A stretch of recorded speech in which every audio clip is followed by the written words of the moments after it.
আমার পেছনের এই ছবিটা এখনকার মতোই 1 জুন মাসের 2018 সালে জাহানারা দুটো রান নেবার পর সবাই দৌড়ে ছুটে যায় সেদিকে, কারণ বাংলাদেশ তখন এশিয়ার সেরা, এশিয়ার চ্যাম্পিয়ন। এই ছবিটা শুধু দেশের নারী ক্রিকেটের না, বাংলাদেশ ক্রিকেটের প্রথম বড় সাফল্য ছিল। ছেলেদের এশিয়া মঞ্চে বারবার হৃদয় ভাঙার পর অবশেষে সালমা জাহানারারা ঘুচিয়েছিল সেই আক্ষেপ। ছেলেদের অনূর্ধ্ব 19 বিশ্বকাপ জেতার আগে এই মেয়েরাই বাংলাদেশ ক্রিকেটের সবচেয়ে বড় সাফল্যটা এনে দেয় এশিয়া কাপ জেতার মাধ্যমে। সালমা খাতুনের নেতৃত্বাধীন সেই দলটা ভারতের বিপক্ষে শেষ ওভারে জয় তুলে নিয়ে ওড়ায় লাল সবুজের পতাকা। সেই ম্যাচের কথা মনে থাকলে আপনার দুটো নাম অবশ্যই মনে রাখতে হবে, জাহানারা আলম এবং রুমানা আহমেদ। 22 বলে 23 রান আর বল হাতে 22 রানে দুটো উইকেট নিয়ে ফাইনালের প্লেয়ার অফ দ্য ম্যাচ ছিলেন রুমানা।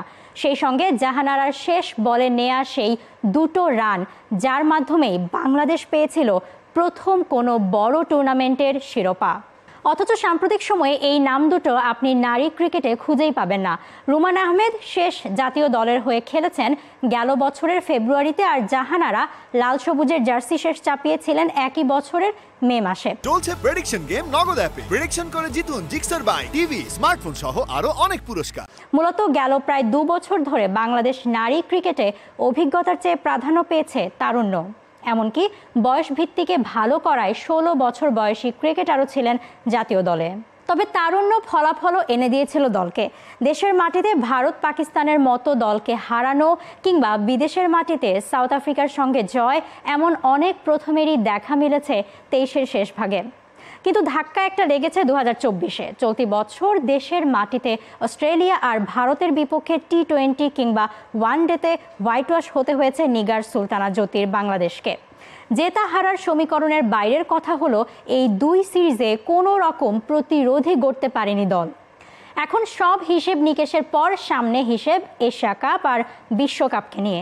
19 জুলাই শ্রীলঙ্কাতে শুরু হবে 8 দলের নারীদের T20 ফরম্যাটের এশিয়া কাপ, আর অক্টোবরে বাংলাদেশে T20 বিশ্বকাপ। বড় এই 2 টুর্নামেন্টের আগে তাই দলকে আরও একবার ঢেলে সাজাতে চাইছে বোর্ড। অবশেষে আসছে এশিয়া কাপের 15 সদস্যের দেওয়া দলে দেখা গেছে জাহানারা আর রুমানা দুজনের নাম। তবে এমনি না, নিজেদের প্রমাণ করে দলে জায়গা করে নিয়েছেন তারা। আমরা এবারে ডিপিএলে যদি তাকাই, এবারের ডিপিএলে রুমানা 6 ইনিংসে রান করেছেন 241 এবং সেই সাথে বল হাতে 9 ম্যাচে 17 উইকেট নিয়ে তিনি ছিলেন 6 নম্বরে এবং তার ইকোনমি সত্যি দেখবার মতো। অন্যদিকে জাহানারা 25 উইকেট নিয়েছিলেন, একেবারে হায়েস্ট উইকেট টেকার। বাংলাদেশ নারী দল এমনিতেই আন্তর্জাতিক ম্যাচ খেলার সুযোগ পায় তুলনামূলক অনেক কম। সেখানে যদি জাতীয় দলে না থাকা হয়, সেই প্লেয়ারের ম্যাচ খেলার সম্ভাবনা হয়ে দাঁড়ায় প্রায় শূন্য। সেই জায়গায় জাহানারা এবং রুমানার এই ফিটনেস, এই পারফরমেন্স অবাক করেছে সবাইকে। তাই তাদের প্রশংসা করতে বাধ্য হয়েছেন খোদ নারী দলের প্রধান নির্বাচক। আমরা খুব বেশি পরিবর্তনের ভিতরে যাইনি রিসেন্টলি, বা লাস্ট 1 বছরের ভিতরে খুব বড় পরিবর্তনের ভিতরে যাইনি।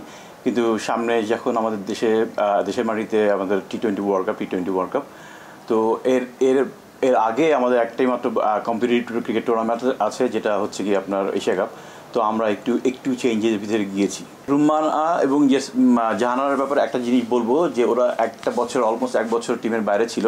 যে আমাদের বাংলাদেশ ক্রিকেটে, ওমেন্স ক্রিকেটে বেসিক্যালি আসলে প্র্যাকটিস করার ফ্যাসিলিটি খুব কম ঢাকা ছাড়া। তো ওরা যে এই লেভেলে ফিটনেসটা ধরে রেখেছে এবং ওদের পারফরমেন্সটা যে এই প্রিমিয়ার লিগে করেছে, দারুণ। এটা সত্যি কথা একটা বিশাল ব্যাপার ওদের দুজনের জন্য, প্লাস আমাদের জন্য। মোদ্দা কথা, তারুণ্য নয় শুধু, এবার অভিজ্ঞতার ছোঁয়াও নারী দলে রাখতে চাচ্ছে বোর্ড। এই 2-এর মিশেলে বাংলাদেশ ম্যাচ জিতুক, ফাইট করুক, ভালো ক্রিকেট খেলুক, বিশ্বমঞ্চে ওরাক লাল সবুজের পতাকা, সেটাই প্রত্যাশা সবার। For more updates, subscribe to our YouTube channel and click on the bell icon. Follow us on Facebook and Instagram. Download T-Sports app to enjoy exciting games and highlights. Visit tsports.com.